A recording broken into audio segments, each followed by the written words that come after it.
Presented by That Time I Got Reincarnated in the same world as an anime podcaster, this is Shonen Jumping the Gun, the show where we set our sights on the first chapter of a manga and decide if it's a misfire or a bullseye.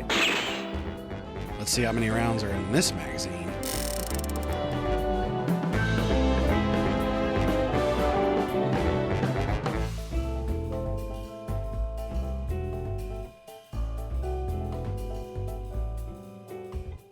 On today's episode, I need to make sure I do the intro read correctly.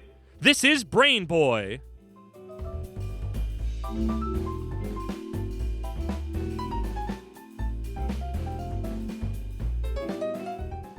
Welcome, everybody. I'm Telepathetic. Hey, what's your name? Brad. Correct. I'm Moxidine. Here with the master mentalist himself, Isekai Sensei Sama Brad, which I guess we learned earlier. Brad, how you doing? Brad. I just really wanted to use the I'm telepathetic joke. I love that one.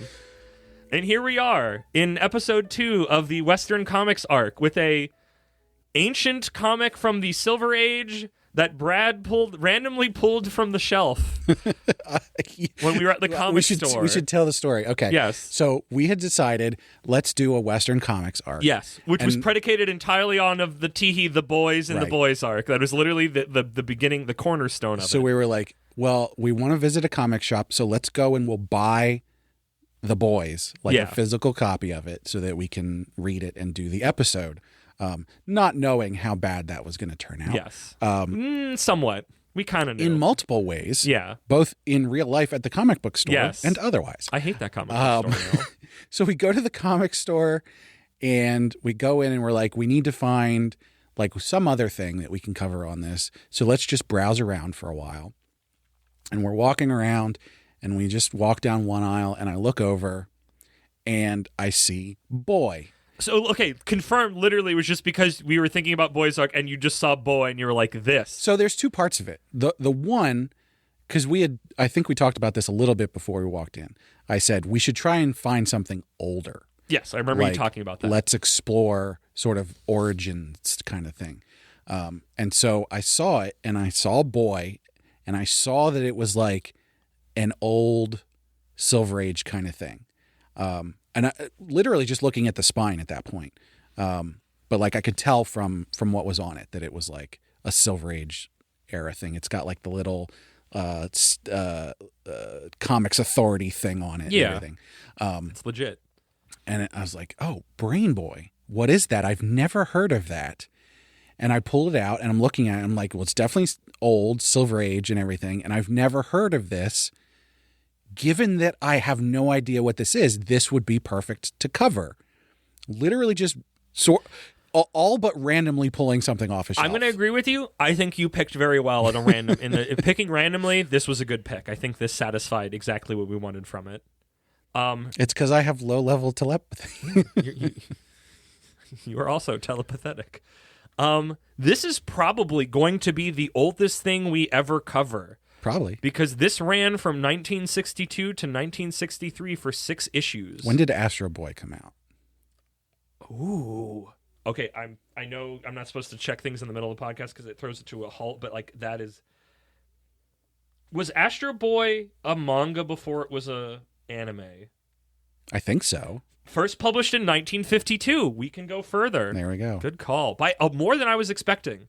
But then we could also... That is early. They are just finally coming out of the dust. There's also some comics from the 20s and 30s. I mean, that's if we would cover those. We could go even farther back. We have a second Western Comics arc. It was written by Herb Castle and arted by Gil Kane and published by Dell Comics. All names I've never heard of. Yeah. That's probably why I've never heard of this. Yes, it was weird publisher. The fact that you found it and it's in this nice collected hardcover is in hindsight kind of surprising. We should also be clear about that. The thing that we actually bought, because I didn't look too closely at it until a little bit later, and then we're looking at it, it's actually an art book. So it's got a few issues of the comic in it, but it's also filled... This has to have all of them. I don't know Or if does it have other things in it? it says #1 on the side. It so. does, but there's only if my Googling was correct, there's only 6 issues. This feels Oh, like really? more than 6 issues. Maybe there's only 2. There's something else at the end called Space Busters, so maybe this is other things those guys worked on. But so there's interstitial pages between the issues that are filled with other art and like information and stuff. It's actually really cool. I think I saw online that there's a bunch of other of these like Silver Age art book kind of things. And I would recommend that anybody who's interested in older Western comics at all check out. Is there a brand on there? I'm trying to Silver Age Classics. What is the actual thing that is not the original one? Is this not even Brain Boy #1? What we read is definitely Brain Boy #1. Yeah. And 2 and maybe 3. Okay. I don't remember exactly. Because there was 3 issues. Okay, there's 3 issues. Maybe it's listed as something else, and there was also issues 1 and 2 of a comic from 1952 that we did not read called Space Busters in all caps. On the front? What's the red down at the very bottom? Dell. Oh, PS Art Books. I think PS is also on the spine. So okay, so that's probably what the PS stands for something. The brand is the PS Art Books. PS Publishing. Yeah, they're just called PS Art Books. But yeah, I'm sure it stands for something. It's pretty cool. Getting way ahead of ourselves. This is something that you would want to have on your shelf. Yes. It is very nice and of its era. And with that little opener out of the way, let me get into my patented Moxie's Mock Speed comic book summary. There's an M in there. I'm working with it. I'm going to make sure Moxie reads the summary very well. Oh, no. Mirroring manga opening pages, we are given a brief dictionary overview of psychic words. This being the concept of ESP, or extrasensory perception, and powers like telepathy, clairvoyance, hypnotism, and precognition. It is going to be either I'm going to probably slip into the Psychonaut / the John Freeman, who was Gordon Freeman's brother. Like, this is very of that, born of that 70 years ago. Yeah. With that out of the way, we learn the origin of our hero as couple Matt and pregnant Mary Price get into a car accident, hitting a transformer. I'm going to slowly shift into one of the henchmen from Venture Brothers, which this also feels like it could live in Venture Brothers. I'm getting distracted more. They get into a car accident, hitting a transformer and getting zapped with deadly electricity. Matt dies instantly, but somehow, inexplicably, Mary survives and gives birth to Matt, named after his dead father, and right from the womb, he's already showing signs of significance. As he aged, Matt continued to show signs of being special and incredibly intelligent, though Mom never pieced together the whole ESP thing. He was bullied for it and thus kept it a secret. Now Matt has aged into a young man and is at his senior prom when a government agent finds him, sussing out his mind powers and asking him to join his government operation. But Matt freaks out and telepathically throws him, thinking he's about to pull a gun, but is in fact going for his badge. You need a job, young man, and we want to hire you, says the government man. And he accepts the job. After 3 months of training, Brain Boy gets his first mission, reading the mind of our agent man to get all the details. He'll be attending a classical musical festival as a front to infiltrate a small South American country of... Now I get to butcher other languages despite Japanese. This is like... It's South American. This is like old, like Aztec, because it's got that like...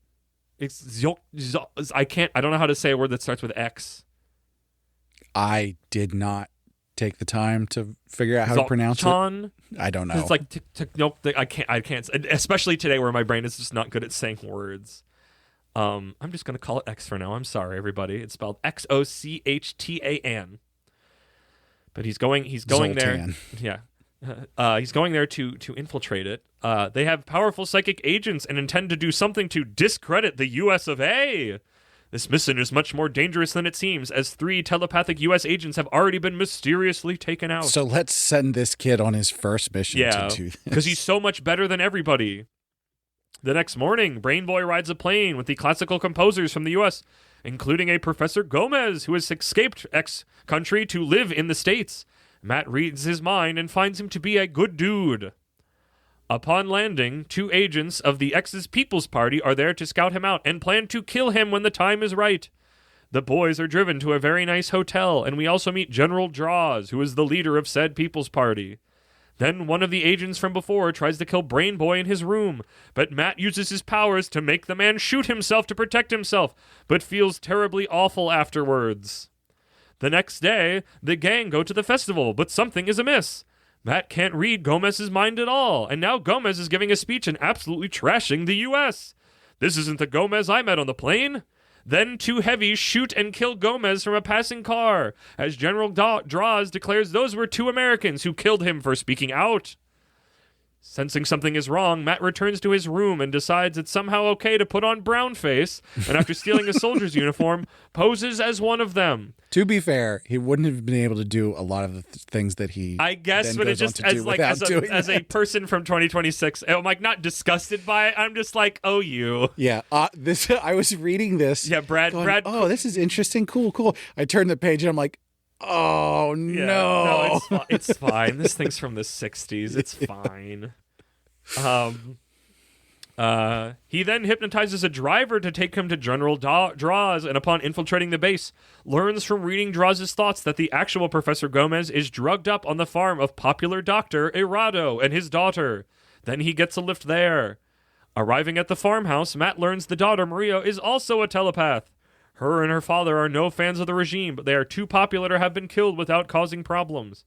Matt Penn pieces together the whole scheme from earlier with the denouncing and the killing. Being super pissed about everything, the other assassin agent from before tells the soldiers about Brain Boy and sends a bunch of tanks to the farm to kill him. But it doesn't work, as Brain Boy keeps mind-controlling tank crews one by one to blow up all the other tank crews. If you really think about it, it's really messed up. They barely escape to the plane in the chaos of the battle, but the psychic ex-agent vows revenge against Matt. We'll have to see. Next issue! I had a surprisingly good time with this. Yeah. I think, I don't know how much of that is shaped by my love of all the things that this then inspired decades and decades later in that vein of, I think is all I've said, Psychonauts, of Venture Brothers, of like all of those things. But there's just something like, nobody writes like this anymore. Yeah. And for good reason. Well, right, because on its face, like in 2026, this is like ridiculous and like ham-fisted and silly. Everything is told to you so specifically about how what's happening at every moment and how you're feeling about it. Yeah, that's and like goodness, the USA getting denounced. That's terrible. My biggest takeaway from this, as in like, oh, this is the dumb thing that this is doing. And honestly, a lot of the Silver Age comics did this. Is that instead of showing you, because it's a comic, showing you what's happened, they just tell you either in thought bubbles or literally out loud. The narrator tells every single thing that's happening and how to think about it and what's going on. It's just so much dialogue all the time. Yes. I was very charmed by it. I would not want to read a lot of this all the time. It's just because it is such a strange... This is like meeting a caveman. This is like meeting Captain America out of an ice block, or somebody even older than Captain America. Where you're just like, wow, you're nobody's like you here anymore. Yeah. They don't make them like this anymore. They shouldn't. But like, it's like when you see a really old car and you're just like, wow, that's really cool. And it's like, I don't want all cars to be that. That'd be bad. But as like a little one-off, it's very delightful. Right. And even as like with classic cars, like there is something here. Like it is interesting in more ways than just being old. It's very, honestly, more than our actual opener for this arc, it is honestly very early manga. Oh, by the way, this is also continuation of the boys arc. Oh yeah, because that was Brad's one because it has a boy in it and Brain Boy. But honestly, even outside of my little gag about the opening page tells you about ESP things, this is very like, I mean, Dragon Ball is as far back as I can go, but other ones where everything is very point to point, and the author is like, I have these characters, and then they go do this, and then they go do that, and I'm going and doing this now, and I'm telling you about this. Like, it feels very like seat of the pants writing. Yeah. Parentheses charming. That it's not like, things are happening. It's like, oh, I've made this. I've set up this little thread puzzle that we're going to go through. That I set up a mystery and then I pay it off. Like it just feels very early manga because it's early comic. Well, it's somewhat early comics because comics at that point have been around for. Well, depending on your argument of what comics is, but like American comics in somewhat of the form we know them have been going on at least since the 1920s, but probably even earlier than that. Honestly, earlier than that, but differently. Again, where you say when things start is confusing. There's that cave in France. Yeah, exactly. Of what is sequential art. I was just reading some of not History of Comics. Is that like Scott McCloud? I don't remember what it's called. It's like a seminal work. I've read it multiple times throughout my life. I'll read it again at some point, I'm sure, but it's really good about what makes comics, and it's like really, and it was like written a couple decades ago, but it's still like really good, even as a non-art artist. But no, I just had a really fun time. Like, there's just something about like that old style of writing of like, I've set up this little puzzle, we're going to go through it. It's like, oh, this is my thought process about me doing this next activity or something. And then everything just seems to always like work out. Cause he's like, I need to get to general draws. Man, most of the people here don't own cars. So only important people own cars. They must be backed by the party. If I take one of them, I'll be able to, they'll know where to go, or at least they'll know somebody else. Like, he's like, I'll be able to at least get somebody else to get them. It's like, this guy already knows where the place is. And then he accidentally does that with like one of the most important people. Yeah. It's like the third in command or something. Yeah. that he has like stop and take him there. I'll let you talk. I'm babbling on. There are like actual like setup and payoff things in here that, you know, when you look at a lot of other old things, they're very ham-fisted and everything. And this isn't not ham-fisted, but like specifically the example I'm thinking of is the guy speaking out against the U.S. Yeah. We set up earlier that this guy likes the U.S. and not even on lip service. Literally, our main character can go inside of his brain and see this love for his home country now in the U.S. And so like this is someone who wants his home country to be better and be more like the U.S., as silly as that sounds in 2026, but probably different back in the 60s. And so when he gets up on stage and starts saying all this anti-U.S. stuff, and Brain Boy can't read his mind, and it's like, what the heck's going on? Yeah. Is someone controlling him? And then there's an answer later that we get, which is it was actually a double. Correct. It was a body replaced double, but also him getting shot, the general didn't know about. The general was aware and had planned the body double, but the quote-unquote U.S. agents that were not U.S. agents to shoot him was an extra piece put on by the psychics then. Right. And then obviously the guy replacing him didn't know that either. And so the guy's last words were like a red herring kind of thing that we were wondering about until we got this reveal. I sometimes point to older media or media that invokes that. It's just like, storytelling has been around for 1 billion years. And at this point, because we have the internet and there's so many stories, everybody is always trying to not reinvent the wheel, but are always trying to be like, we're getting very meta. We're doing new things we've never done before. And sometimes all you want is just make a charming story that does setups and payoffs, because at the end of the day, that's what a story is. A good story at a basic level is setups and payoffs. Yeah. And we are so doing all these gymnastics, and I'm somebody who's a gymnastics doer with it. It's like, I get it. I know why we're doing this, because when you try to go too basic now, it's like we get bored sometimes. But there's just sometimes if you just get it right, I always, as a modern thing, I always point to K-pop Demon Hunters is the most basic bitch storytelling, and it just works, and it's super charming, and it's fun, and it is doing absolutely nothing new. It is the most basic thing that has ever been, but it's doing it in a way that it's like the animation is like everything about what makes it what it is just firing on all cylinders, even though it is just the most, like, because it's like sometimes just people want a simple, straightforward story told well, and because I mean, I've had another podcast inside of me as like a bonus episode for ages. It's just like when you're somebody who writes stories, you've taken all the stories. You don't want to write one of those. You want to write something more complicated because you're like, well, those people wrote those stories. But sometimes you just need setups and payoffs and just write the basic thing, because that at the base of our human brains is what we want. Sometimes we want the complicated stuff. And that's you're putting the bulk of the energy into the production quality at that point. Yes. You're going, okay, yes, the story is fairly standard, but we're going to do that story so well. We're going to have fun with that this. It's the pinnacle of that standard. Yeah. Like it's the we had fun, because there is this is basic and there's nothing here. Like a basic story is not no sauce. Yeah. It's just like if you are charming, people will be charmed by you. No, a basic story is the thing you put the sauce on. Yeah, exactly. Sometimes the sauce, I feel like I said, recently I feel like when we have stories, it's like this is very basic and I've seen all this, is that there is no meaningful sauce to it, because we can be charmed.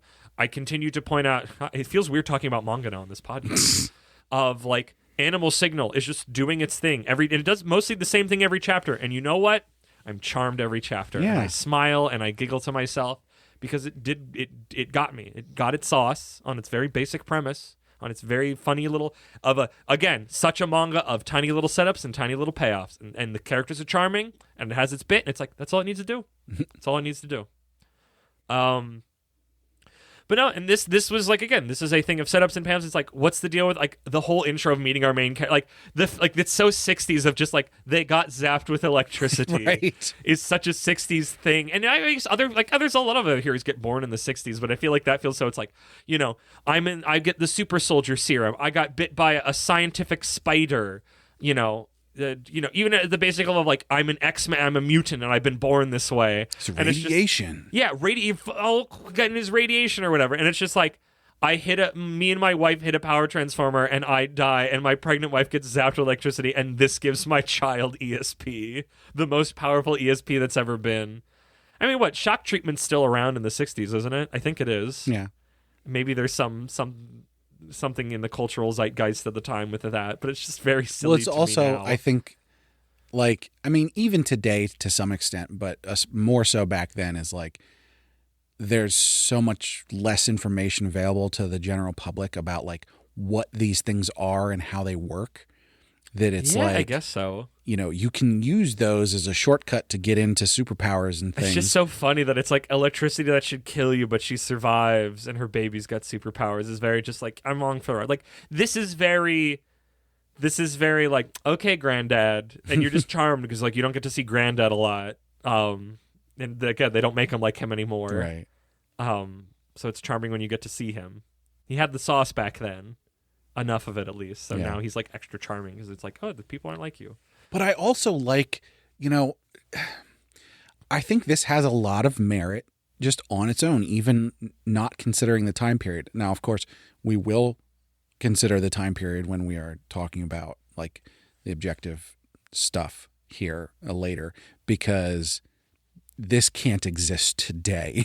But no, it can't really. But I do think there are plenty of things in here that sort of, as pieces that are in the greater whole, those singular pieces work well and still work today. Yes. So the fact that Brain Boy isn't invincible and just the best at, like, he is the best and most powerful, but he still has his own limits, and he's still a young kid, and so he's bumbling through this, and he is only getting through because he's slightly ahead in terms of power than the or bad that he's guys able to around like him. think, he's able to problem solve in the moment on top of his big powers. But he's also like, he's a good boy. The end of this issue has him passing out on the plane as it's taking off because he's with the doctor and his daughter to get them away. It's like early morning, and he's been going since the previous day. He's been making people kill each other with tanks the whole time. Which I like that, like, I mean, I don't like, but this is one of the ones where I can go, oh, granddad, it's funny to me. It's like they make the time when he makes the man shoot himself as this big emotional moment of like, because they say later of like, the thing that makes me different than you, weird government ESP agent here, is that like, I can't just kill and not feel anything. Right. But he says this directly after making a bunch of tank crews blow each other up. And it's very just like, yep, this is how they did it back in the day, where like they didn't think about. But those are henchmen.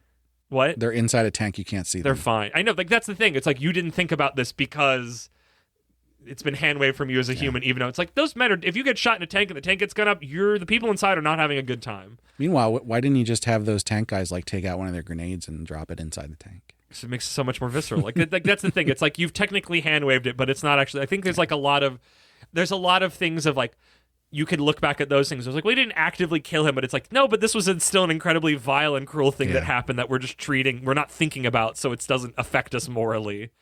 And that's a very like me in 2026 brain looking back on these things. But I think it's like when Superman gets punched through a building, and us now brain goes like, oh yeah, you think about there are people inside of that building, and inevitably he'd run into one of them. I mean, this is the basis of The Boys that we just read for last episode, but also like fucking the Snyder superhero. But it's also it's like, that's not fun. It's the problem if you think about that, but also I've learned really quickly that's not fun to think about.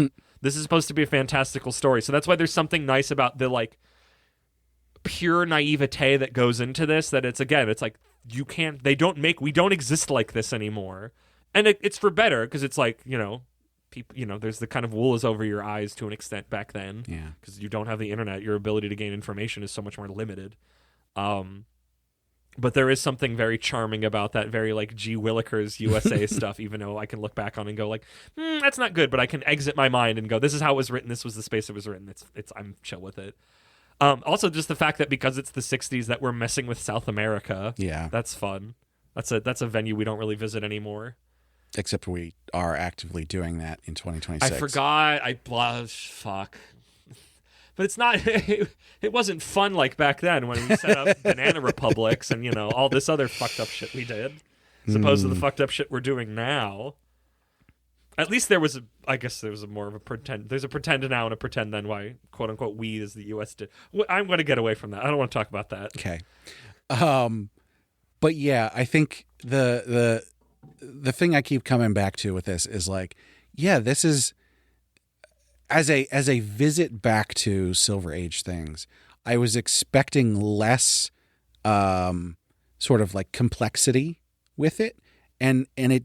I mean, there were definitely parts of it that were like pretty simplistic, but like I think as a whole, as an entire piece, there was enough complexity in here in terms of the geopolitics, in terms of the actions that he was taking, in terms of the puzzle problem solving stuff that he was doing, what was going on, the fact that he's not all powerful, invincible stuff. Like there's enough in here that makes you go like, yeah, this is pretty good. If I was an intellectually minded person back when this came out and I picked this up off the shelf at the corner store and read through it, I'd be like, wow, I didn't know comics could be this intelligent. But I think this is us going back with zero context for this era, or even the things next to this era in like the 70s or the 50s that like we picked one that seemed pretty solid, but we don't have. I feel like you need a litmus test of things because it's True. like there's like, again, just because it's our thing, it's like there's manga that you can pluck out now. You can go, wow, this popular thing is really good,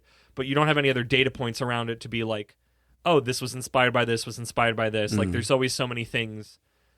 Or it's like, oh, this one was better but didn't get as big, and because of that, it never made it to you. And like, I don't know. I always want to feel like I want more context data of other things that were floating around in the stew at the time, because that kind of can shape an opinion on something. I don't want to put it on a pedestal because it's like other things could be like this and they just didn't make it to this era, or it's just like not as much stuff got written like that or got written under these circumstances. I mean, the Comics Code Authority is in there, so. But no, I had a really good time with it. I was oddly compelled by it, if not a little exhausted by virtue of just how much like reading there is, because everything has to be told to you, and all the like. That is both a positive and a negative, because it's like I'm not like dying to read more of it, but it was like a fun little adventure. Yeah, I mean, this is the level where, if there was a reason to talk about it more, like I wouldn't mind reading more issues of this. Yeah. I would read. I'd search back if we somehow just switched. If we're not doing manga anymore, now we're covering Silver Age comic books. I would do more until I got tired of it, but we are not doing that. So, but I remain really glad this is what you grabbed out of the randomness of the comic shop of what grabbed your eye. And how random, like something that I had never heard of before. Yeah, a little 6-issue thing. Just from a publishing company we've never heard of that clearly didn't do anything major or got absorbed into one of the other ones at some point. I'm not going to sit here and claim that like I know all the things and like you had ESP in that moment, but I do have a pretty wide range of knowledge on various things. Lots of width, not a ton of depth. Correct. And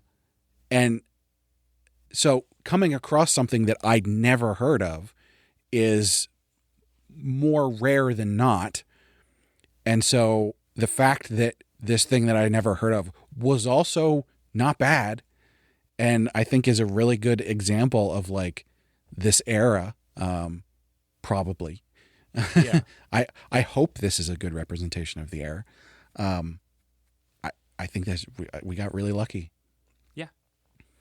I feel like more than anything, I want my mission statement for this one is that manga is Western comics is manga. At this time, because they're getting it somewhat from us culturally by virtue of the war is over and GIs are showing up with their comic books and is being born out of it. This is very, I mean, I guess to that, like I said, early on of manga, very pulpy, very point to point, very here's my little puzzle and I've set it up and now I've played the trap out. Very here's your main character you're following, here's their situation.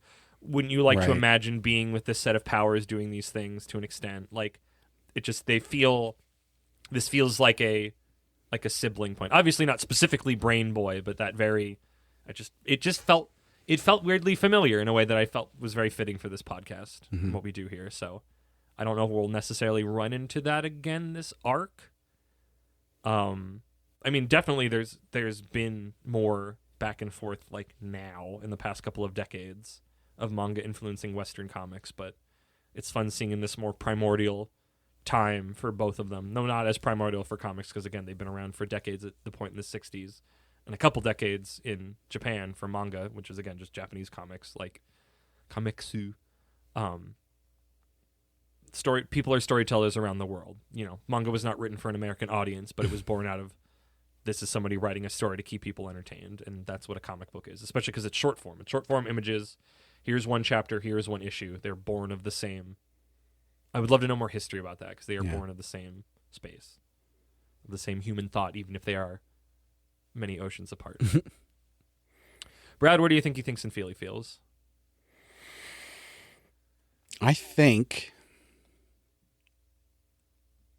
so. Again, I'm going completely off of the time for my objective thoughts on this because I don't think that it makes sense to view it through a lens of today. I think this is great. I could see that. I think this is good because I can tell that I am colored by the novelty of this. Mm. But if this was all I read, it would be very exhausting. I mean, if you read also too much in color. It's what? It is nice that it's in color. But it is exhausting to constantly be told everything that's going on, but you have pictures to show these things.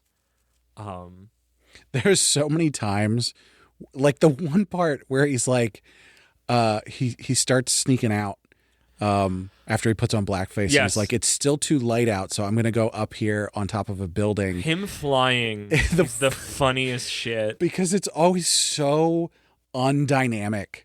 It's just like PNG moving across a screen. Because I think it's why Superman flies like Superman, where he puts his fist out. Because when he's flying, his arms are tucked to his sides, and his chin is tilted up, and his head is forward. So he's like human bulleting his way everywhere at funny angles when he's like flying up steps and stuff, and it just looks really silly. Which is honestly how you would actually fly. Like, I mean, yes, but like, it looks ridiculous. This is going back to the thing I already said.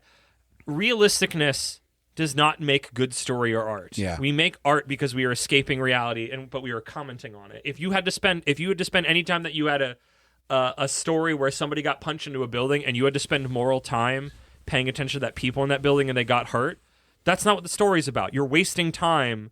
Like, just float over it because that's not what the story's about. Yeah. Like, you can't be beholden to this realism, quote unquote, people. Like, it's like you can do that a couple times when people start putting that together collectively, but then it's like you can't be like, and now we have to wear this ball and chain on our leg for the rest of time in writing, because it's like, well, no, because it was fun that it's fun and exciting when a man gets punched through a building and the building's like whoosh, and that remains here. What are your feels? Good to great. That was my position. I had a fun time with this. Part of it was just the sheer surprise. Yeah. Of how good it was. Like, and I didn't go into it expecting it to be bad, but it was so much better than what I was expecting that it really heightened my enjoyment of the whole thing. What's keeping you from great? Out of curiosity. I think it's this. It's just those trappings of something that's really old. The over explanation. Yeah. The weirdness in the art. The way that the pacing is really clunky in some cases. It's not bad pacing overall. I want to be clear. It's shaped. There are certain places where the pacing is dumb. It's driving a car from the 1960s. Like the going up on top of the building to wait for nightfall thing, which took like 5 or 6 panels. and gave us nothing. But him flying around at night in the sky is a fun, if not silly, picture. Yeah. So, yeah, I'd say I think overall, like, it was a great time. I'm so happy that we got this lucky here. But then there's those couple things that I just go down. Yeah, good to great. Yeah. Yep. That's kind of where I'm at. I just remember one thing I wanted to point out that I love is that when the agent finds him at the prom and like uses his psychic powers to kind of goad him into like, you heard my thoughts. That's how you. Oh, he just walks up and thinks, yeah, hey, you're such and such, or I forget exactly what it was. He says something essentially to get his attention. Can we go somewhere and talk or something? And he responds. Our main guy, Matt, responds, and it's out like, loud. You only knew that because you could read my thoughts, which how did he know? I guess he just was doing that. This government is at a high school doing that to whatever. Don't think about it. He thought very loudly. But not what I'm... My point is that I love that, like, he keeps going, Matt, you have psychic powers. You should join us. And Matt's like, I don't know what you're talking about. I don't have psychic powers. And then when he's, like, finally going for the badge and Matt thinks he's a gun, he's like, I've got a brain shield. You can't get to me. Like, all of a sudden, it just feels like he's... Let me get the exact word, but there's, like, the way I read that scene is, like, he's being very, like, calm. It's like, no, I don't know what you're talking about. Like, please leave me alone. And then all of a sudden, he just instantly escalates to, like, I've got a brain shield. You can't get through this. God, he looks so silly when he's flying through the sky. It's so funny. Gosh, yeah. I've set up a shield. You can use a gun on me, even a gun won't work. I've set up a shield. Like, he just goes from like, no, to like, I've done all this psychic stuff on you now. It's like, calm down, bud. Jeez. But yeah. I mean, would you somehow try to seek out the other 3 issues that seemingly exist? The funny thing is, like, this is something where if I had normally seen this in a bookstore, like if we were browsing Barnes and Noble or whatever, there's no way I would have bought this. You would have never given it the time of day. This is why we do these gimmick things, because it forces us out of our comfort zone to look at other things. Because I'm not into Silver Age stuff. No, like, you're not I'm really not into into Western comics that much. Yeah. Having read this first issue of this and having looked at some of the other art in that book and everything, yes, I will buy all of this and put it on my shelf. Wow, interesting. Okay.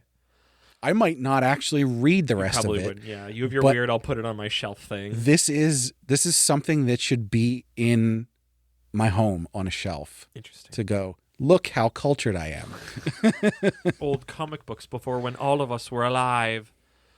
Would not buy, would not read more. Was a fun thing to experience. Mostly, again, makes me want to replay Psychonauts and start finally rewatching Venture Brothers. Just because I'd rather these tropes be taken to mostly now and then play with them there. But I am such a sucker for like old special, especially I love psychic powers. I mean, again, I love Psychonauts, but like I love psychic powers so much. They're like my favorite power base. Just because I like people and brain power stuff. Also, have you ever seen other things where ESP is that you are also really smart? I don't think that's usually connected. I'm not saying it's never been connected, but I feel usually it's like, oh, you can read thoughts. I guess they make a point when they teach you that you can have, shoot, I can look at it because the book's right next to me, but I want to figure out the word, where you can see the future, glimpses of the future. Precognition. But I don't think he ever uses that power. No, he doesn't so far. The woman that he goes to the farmhouse and finds, I think she has low-level precog. Right. Yeah. I love also the short form of precog is really cool. I don't know. Again, does he have pyrokinesis? Have they figured that out yet? Who knows? But yes, I would not buy more. I don't think I'll seek out more, but it's making me want to play in that sort of I guess like beepity beep, because the people don't need to hear this, and this is honestly just for us, and not even like you beep it out. This part gets cut. I'm talking to you, Brad, as a human being. This is part of the vibe that I want in Chrononauts. A little bit in there. Of just this weird old special agent. Oh, like again, it's that like they're the Chrononauts. Like that's this is the vibe to an extent.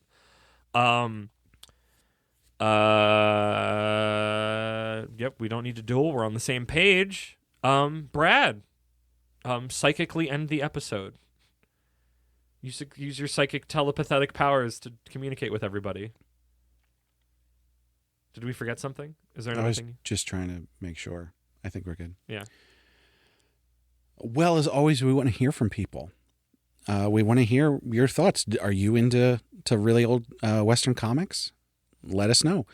What you can do is go on our website, animepodcasterreincarnation.com, and find our social links page. And from there, you can find a link to our Discord, which is the best place to talk with us. Come on there and let us know what you think about old Western comics. Have you ever heard of Brain Boy? Yeah. I feel like someone should have heard of this before, but I don't think so. have I think never you are heard of it. insane to think anybody's heard of it before. You'll also find links up there to other various social media platforms. If you prefer to use those, you're welcome to. Discord is still the best place to talk with us. Brad, imagine many decades from now asking somebody not in our general circle that was in the regular populace, hey, do you know the manga Gonron Egg? That's what this is. Obviously, this is better, but that was 6 issues. That was what? I don't remember how many chapters. Essentially, conceptually, a very similar run, because 6 issues is usually a run of a comic. Yeah, I think you're insane. Sure. But you can also find a link up on the social links page to our Patreon, where some people are there, where our supporters get perks like getting the high-quality stereo version of the podcast early and bonus episodes, which there have been a couple of so far, and I guess we're going to do another one at some point here. Are we? You said you've got a bonus episode cooking. So. Oh, I mean, at some point. I don't know if it's necessarily it's not specific to this arc, but okay. I've just had thoughts about art and the creation of art and all that, so that'll boil over at some point. And for a limited time, there's another special Patreon bonus. Yes. Man, I hate saying this every time, but I'm going to keep doing it. Yes, if you are a merchant tier above, which is a $3 backer, in time for the fall, when we're hopefully going to be recording the Obligation arc. So if you are a $3 backer, you literally only have to be for a month. You can pay that, come into the special Discord channel for being a $3 backer and above, and say literally any manga you want us to cover, and we will cover it. I guess also by virtue of this arc, on last episode is that you can technically suggest a Western comic, but I rather you didn't, so you better be swinging if that's what you think. I'd rather it be manga because that was the original plan. I want to keep Western comics contained. This is a vacation that will not follow us back. If the Western comic that you decide you want us to cover, if there's not a good reason for it, then we'll reject it. Correct. That's the one. But manga we will not reject. For the manga's most part, all comers. Yes. So yeah, hopefully you do that, because it'll be a fun, crazy arc of cool things that you want to hear us talk about and go read and maybe get excited about or something. Yeah. Brad, back to you. As well as all of those perks, our patrons also get a shout out. So, first and foremost, at our royal tier, we've got our Crown Prince, Slimy Okra. Yippee-yi-yay, oh, yippee-yi-yay. Ghost riders in the sky.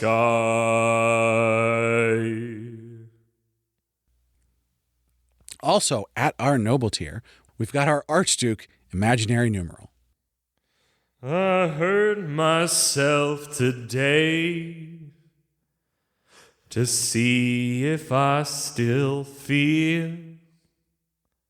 I focus on the pain, the only thing that's real. And at our noble tier, we've got our marquee, Sir Cake Dwarf. Love is a burning thing, and it makes a fiery ring. Bound by wild desire, I fell into a ring of fire. I fell into a burning ring of fire. I went down, down, down, and the flames went higher. And it burns, burns, burns, the ring of fire, the ring of fire. And last, and certainly not least, at our commoner tier, we've got Laura Carroll, Last Man on Earth, and Rena. So thank you so much to all our patrons. Thank you, patrons. Thank you, Brad, for doing that. Thank you, everybody, for listening. Make sure you listen to all the podcasts in our feed, and Listener, another call out one. What's your favorite psychic power? I don't know if it's the one that you just think is the coolest. I don't know if it's the one that you want the most. Come into our Discord or all the comments or whatever. What is a psychic power that you're like, every time it shows up, you're like, yeah, or that you would want?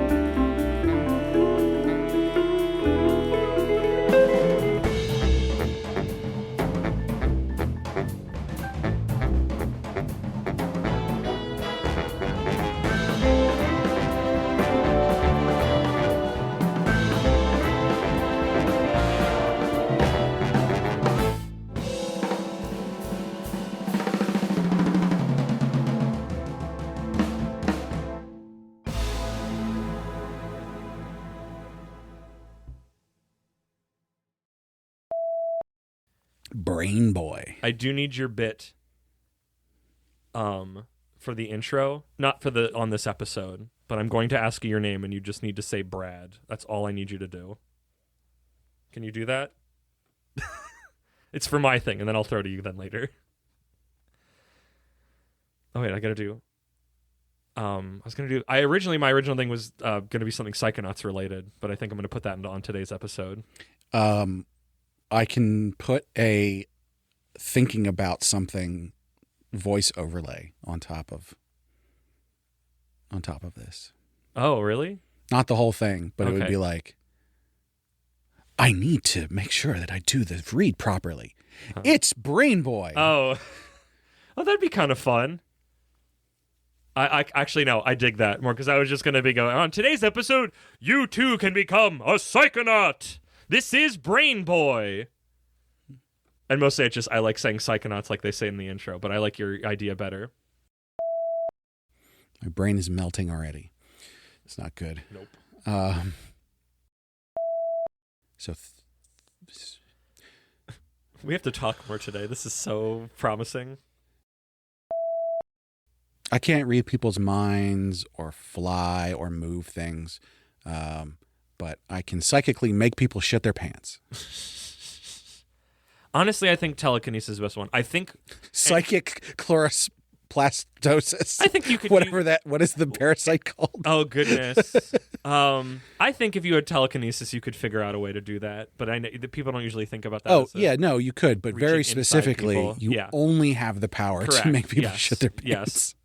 pants. But no, telekinesis. I think if you have any of the thinking, like if you go into somebody's brain, like that is just such a dangerous moral power that it's like I'd rather just not have that. Yeah.